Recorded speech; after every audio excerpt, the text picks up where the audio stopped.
നമസ്കാരം, ഭാരത് ലൈവിലേക്ക് സ്വാഗതം. ഈ തെരഞ്ഞെടുപ്പ് കാലത്ത് ഏറ്റവും പ്രധാനപ്പെട്ട ഒരു നാടകം നടന്നത്, അല്ലെങ്കിൽ ഏറ്റവും പ്രധാനപ്പെട്ട ഒരു സ്ഥാനാർത്ഥി പ്രഖ്യാപനവും ആ പ്രഖ്യാപനത്തിന് ശേഷം ഒരു സ്ഥാനാർത്ഥിയുടെ അവിടെ നിന്നുള്ള തെറിക്കലുമൊക്കെ കണ്ടത് തൃശ്ശൂരിലാണ് ആദ്യം തെരഞ്ഞെടുപ്പ് പ്രഖ്യാപിക്കുന്നതിന് മുമ്പ് തന്നെ തെരഞ്ഞെടുപ്പ് ചൂട് അധികമായി വന്നത്.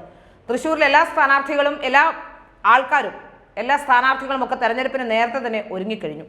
തെരഞ്ഞെടുപ്പിന് പ്രഖ്യാപിക്കുന്നതിന് മുമ്പ് തന്നെ ഏതാണ്ടൊക്കെ ഒരു തെരഞ്ഞെടുപ്പ് വരും എന്ന ഘട്ടമെത്തിയപ്പോഴേ തന്നെ തൃശ്ശൂരിൽ സ്ഥാനാർത്ഥികളെല്ലാം തന്നെ സജീവമായി.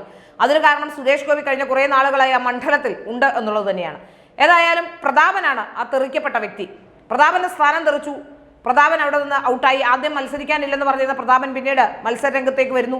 പ്രതാപൻ മത്സരിക്കാൻ വേണ്ടി എല്ലാ ചുവരുകളും എഴുതി തുടങ്ങുന്നു. പ്രതാപൻ തന്നെ ചുവരെഴുത്ത് നടത്തുന്ന ദൃശ്യങ്ങൾ നമ്മൾ കണ്ടതാണ്. അതിനുശേഷം പ്രതാപന്റെ ഏതാണ്ട് 3.5 ലക്ഷത്തിലധികം പോസ്റ്ററുകളാണ് പ്രതാപന്റേതായി അച്ചടിച്ചു വെച്ചിരുന്നത്. എന്നാൽ പത്മജ വേണുഗോപാൽ BJP-യിലേക്ക് വന്നതോടുകൂടി പ്രതാപന്റെ സ്ഥാനം തെറിക്കുന്നു. അങ്ങനെ അവിടേക്ക് പത്മജ വേണുഗോപാലിന്റെ സഹോദരൻ കൂടിയായ K. മുരളീധരനെ തൃശ്ശൂരിൽ പരീക്ഷിക്കാൻ കോൺഗ്രസ് തീരുമാനിക്കുന്നു, തൃശ്ശൂരിലേക്ക് മാറ്റുന്നു. എന്നാൽ പ്രതാപനെ അനുനയിപ്പിക്കാൻ വേണ്ടി KPCC-യുടെ വർക്കിംഗ് പ്രസിഡന്റ് സ്ഥാനമൊക്കെ നൽകുകയും ചെയ്യുന്നു. TN പ്രതാപനെ KPCC-യുടെ വർക്കിംഗ് പ്രസിഡന്റാക്കി കോൺഗ്രസ് നടത്തുന്ന അനുനയ നീക്കമൊക്കെ ഇപ്പോൾ പാളുന്നു എന്നാണ് മനസ്സിലാക്കാൻ സാധിക്കുന്നത്. പ്രതാപന് സീറ്റ് നിഷേധിച്ചതിൽ പ്രതിഷേധമുള്ള വിഭാഗങ്ങളെ അനുനയിപ്പിക്കാനാണ് നേതൃത്വം ഇങ്ങനെയുള്ള ഒരു തീരുമാനത്തിൽ ലക്ഷ്യമിട്ടത്. എന്നാൽ ധീവരസഭ ഉൾപ്പെടെയുള്ള സംഘടനകൾ ശക്തമായ പ്രതിഷേധവുമായി രംഗത്ത് വന്നിരുന്നു എന്നാണ് മനസ്സിലാക്കാൻ സാധിക്കുന്നത്. മുക്കുവ സമുദായത്തിൽ നിന്നുള്ള കോൺഗ്രസിന്റെ ഏക സ്ഥാനാർത്ഥി കൂടിയായിരുന്നു പ്രതാപൻ എന്നുള്ളതാണ് അതിന് കാരണം. ആലപ്പുഴയിൽ KC വേണുഗോപാലും വയനാട്ടിൽ രാഹുൽ ഗാന്ധിയും മത്സരിക്കാൻ തീരുമാനിച്ചതോടെ കോൺഗ്രസ് ലിസ്റ്റിൽ മുസ്ലിം സ്ഥാനാർത്ഥികളില്ലെന്ന നില വന്നു. ഇതോടെ പകരം കണ്ണൂരോ വടകരയോ മുസ്ലിം സ്ഥാനാർത്ഥി വേണമെന്ന നിർദ്ദേശം ഉയരുകയും ചെയ്തിരുന്നു. അങ്ങനെയാണ് കണ്ണൂരിൽ K. സുധാകരൻ അല്ലാതെ മറ്റാരെയും ചിന്തിക്കാനാവില്ല എന്ന DCC നിലപാട് വന്നു. അതിനെ തുടർന്ന് വടകരയിൽ ഒരു മുസ്ലിം സ്ഥാനാർത്ഥി എന്ന തീരുമാനത്തിലേക്ക് എത്തി. അങ്ങനെയാണ് ഷാഫി പറമ്പിൽ വടകരയിൽ മത്സരിക്കാനെത്തുന്നത്. അങ്ങനെ മുരളീധരനെ വടകരയിൽ നിന്നും തൃശ്ശൂരിലേക്ക് മാറ്റുകയും ചെയ്തു.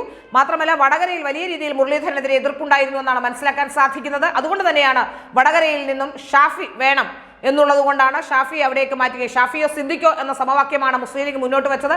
അതുകൊണ്ട് തന്നെ വടകരയിൽ നിന്നും മുരളീധരനെ തൃശ്ശൂരിലേക്ക് മാറ്റുകയും ഷാഫിയെ വടകരയിലേക്ക് എത്തിക്കുകയുമായിരുന്നു. K. മുരളീധരനെ തൃശ്ശൂരിലേക്ക് മാറ്റിയതോടെ ഫലത്തിൽ നഷ്ടം സംഭവിച്ചത് പ്രതാപനാണ്.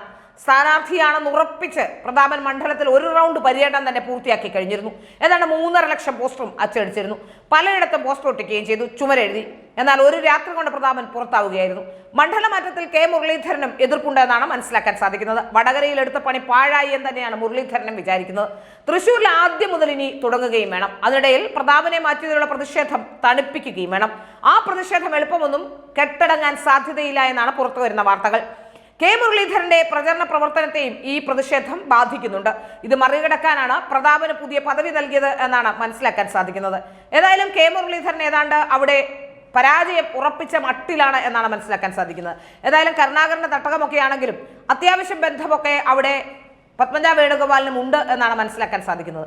അതുമാത്രമല്ല, കോൺഗ്രസ് വിഭാഗത്തിൽ ഏതാണ്ട് കരുണാകരനുമായി അടുത്ത ബന്ധമുള്ള പലരും BJP-യിലേക്ക് മറുകണ്ഠം ചാടാനും തയ്യാറായി നിൽക്കുന്നു. പത്മജ മാത്രമല്ല, തമ്പാനൂർ സതീഷ് അടക്കമുള്ള കരുണാകരനുമായി ഏറ്റവും അടുപ്പമുള്ള, ഏറ്റവും അടുത്ത ബന്ധമുണ്ടായിരുന്ന പല നേതാക്കന്മാരും ഇപ്പോൾ BJP-യിൽ എത്തിക്കഴിഞ്ഞു.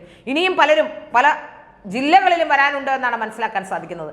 ഏതായാലും പ്രതാപനെ മാറ്റിയതും അവിടെ ഉണ്ടായ രാഷ്ട്രീയ മാറ്റങ്ങളും ഒക്കെ തന്നെ ഈ K. മുരളീധരന്റെ വിജയത്തിന് ആക്കം കൂട്ടില്ല, അല്ലെങ്കിൽ K. മുരളീധരൻ പരാജയപ്പെട്ടു പോകാനുള്ള സാധ്യതകൾ ഉണ്ട് എന്ന തരത്തിലുള്ള വാർത്തകളും വരുന്നുണ്ട്. ഏതായാലും തൃശ്ശൂരിൽ തെരഞ്ഞെടുപ്പ് ചൂട് അധികരിച്ചിരിക്കുകയാണ്.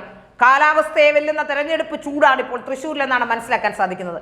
അതുമാത്രമല്ല, പ്രചരണ പ്രവർത്തനങ്ങളും വളരെ വേഗത്തിൽ, വളരെ ശക്തിയായി നടക്കുന്നുണ്ട് എന്നാണ് മനസ്സിലാക്കാൻ സാധിക്കുന്നത്. ആദ്യഘട്ടത്തിൽ തന്നെ ഒരു ത്രികോണ മത്സരത്തിന്റെ പ്രതീതി ജനിപ്പിച്ച ഒരു മണ്ഡലം കൂടിയാണ് തൃശ്ശൂർ എന്നുള്ളതാണ് ഏറ്റവും പ്രധാനപ്പെട്ട കാര്യം.